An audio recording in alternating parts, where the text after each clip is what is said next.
wanted to switch now to the most important portion of questions, and these have to do with the historical reliability of the Gospels.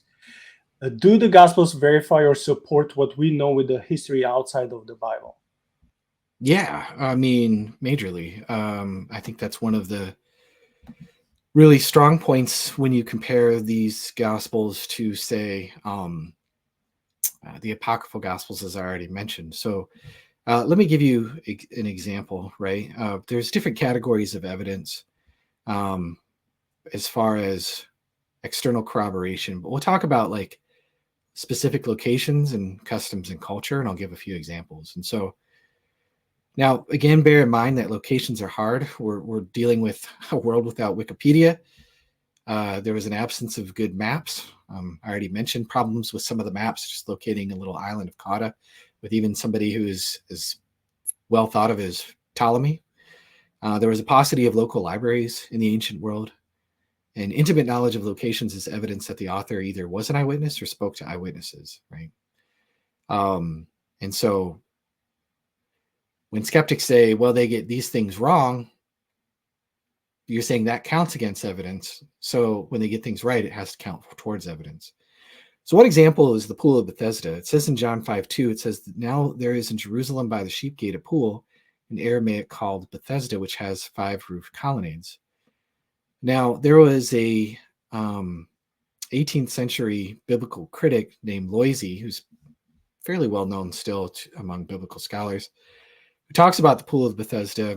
And in one of his books, he said the ancients who hoped to find the source, a Jewish symbol, and in the 5 porches, an allusion to the 5 books of the law, undoubtedly discovered the thought of the evangelist. So in other words, Loisy is like, John's just making this up. This is just to symbolize, that he's a cripple, he's paralyzed under the law, and Jesus comes and takes away the law and makes him walk again. It's just, metaphorical or something like that. John is just making things up. Well, the problem with that is that archaeological work at the Pool of Bethesda in 1956 revealed that it was near the sheep gate, just as John said, surrounded by 4 roofed colonnades and spanned across the middle by a 5th. So archaeologists actually found this Pool of Bethesda with 5 covered colonnades. People can look that up. I have a video on the topic as well if they want to see a picture of it. But archaeology to the rescue showed, no, like this actually exists, right? Now, keep in mind, this isn't like, oh, they know where Jerusalem is. Okay, like big deal. Like that's the big city, right? That's like, I'm in Iowa, so it's like, okay, everybody knows Des Moines. But if I say, a smaller landmark in, I don't know, Marshalltown, that's a little more akin to what this would be. Okay. It's evidence that they were there. Okay. So that's just one example. Here's another example that I find to be really interesting. Is there was actually prejudice against Galileans. You remember the whole question, can anything good come out of Nazareth? I think that was Nathaniel's question, right? And then in John 7:42, there's this debate. Jesus is debating with the scribes and the teachers of the law, and they're like, "Oh, come on, surely the Christ." They're debating amongst each other at this point. And they're like, "Surely the Christ isn't going to come from Galilee, is he?" Right? And then another thing we see in Matthew 26, where Peter is about to deny Jesus, right? And he's warming himself by the fire. And, a servant lady's like, "Hey, aren't you one of his disciples?" And he's like, "No, I don't know him." They're like, "Oh, come on. Your accent gives you away." Right. So he's in Jerusalem at this particular time. These guys are Galileans. And he's saying, "You got a funny accent." Right. And so, surely you've never run into this in America. No, I'm just teasing you. I'm kidding. I'm in Missouri, I grew up in Missouri, so I heard all kinds of weird accents there, mostly from people who grew up in Missouri. But anyways, we actually can verify this detail in the Babylonian Talmud, right?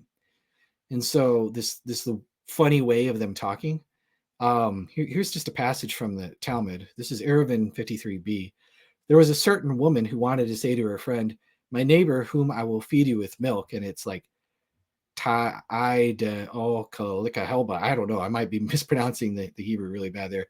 However, due to the imprecise articulation of her words, she said to her neighbor, "My neighbor, may a lioness eat you?" And it sounded similar, like Takalik lava or lava, right? But because their accent was so goofy and so garbled, right?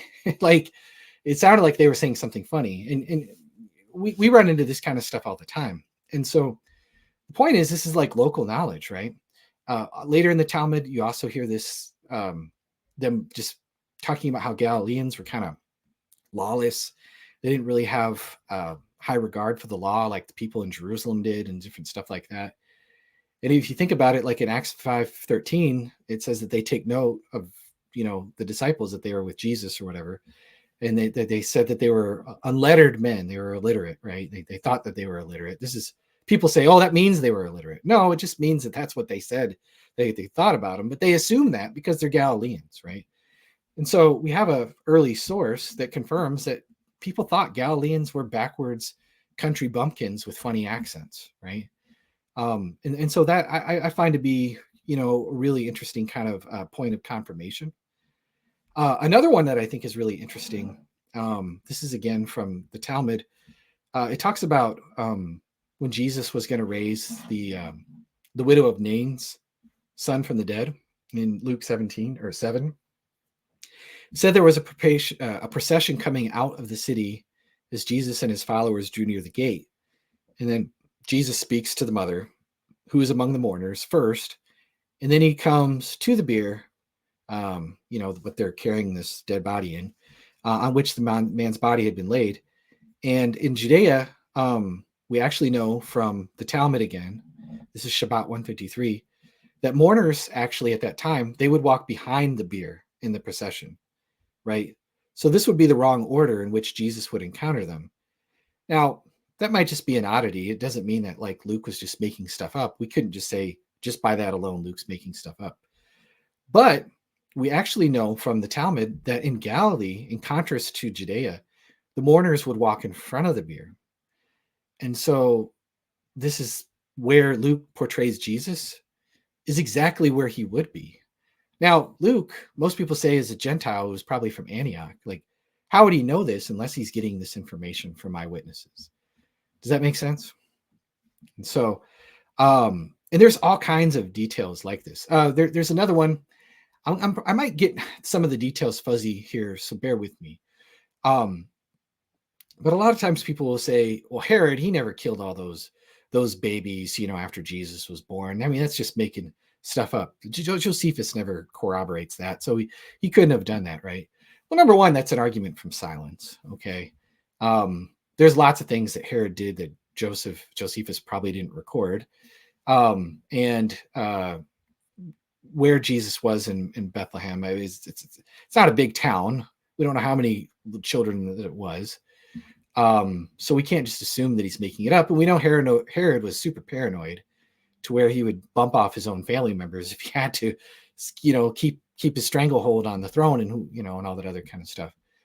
And so, but we actually have some interesting corroboration. In Matthew 2:22, it talks about their returning from Egypt.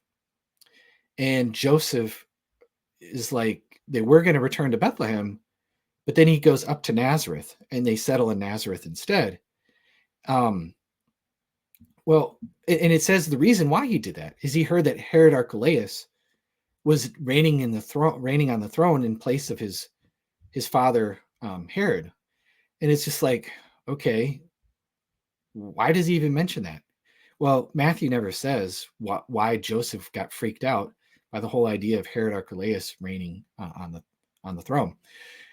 Well, in Josephus, I think it's Antiquity 17, and I could be wrong about this. I'll look it up in just a moment here and confirm it, or I'll look it up while I'm saying it. Herod Archelaus, there was some eagles, the Roman shield kind of things that were put in the temple, and the Jews got really upset about that. I'm looking up that reference there, and because they thought this is like idolatry, like we can't have this, and they got upset. Okay, and then later on, there was some Jews in some Roman soldiers in the temple, and some Jews kind of got into it. They had words, And then some of the Jews, they got really angry and they stoned some of them to death. Well, Herod Archelaus had just come to the throne, and Josephus tells us that he kind of pulled a new sheriff routine, and he surrounded the temple with 3,000 men, including horsemen, and or not 3,000 men. They killed 3,000 men. There was a slaughter in the temple, and he canceled Passover, and he told everybody basically go home, and there ain't no Passover this year. So he flexed his muscles, and actually some of this stuff later got him in trouble when he was deposed in 6 AD. But anyways, the point is, you could imagine that there was people coming all over the diaspora, including Egypt, because we know that there was Jews that traveled to all these different feasts. Josephus tells us there's 1 million people that would come to Passover every year. He might have been exaggerating a little bit, but let's just say it's like 200,000. There were travelers going back from Egypt, surely, that Joseph would have met on the road, heard that Herod was reigning in his throne, his father's stead, heard about the slaughter. This was around the same time, most likely, heard about the slaughter and decided, you know what? We ran away from one homicidal maniac who was trying to kill my son. Let's not go back and live in the same town ruled by another homicidal maniac. Let's go up to Nazareth instead, where Archelaus didn't have jurisdiction. And so there's story after story after confirmation that we can find like this throughout the Gospels, and it just again shows that they're close up to the facts, knowledgeable, and were interested in telling the truth. That was Antiquity of the Jews 1793 is where that story comes from. It's just to get the reference.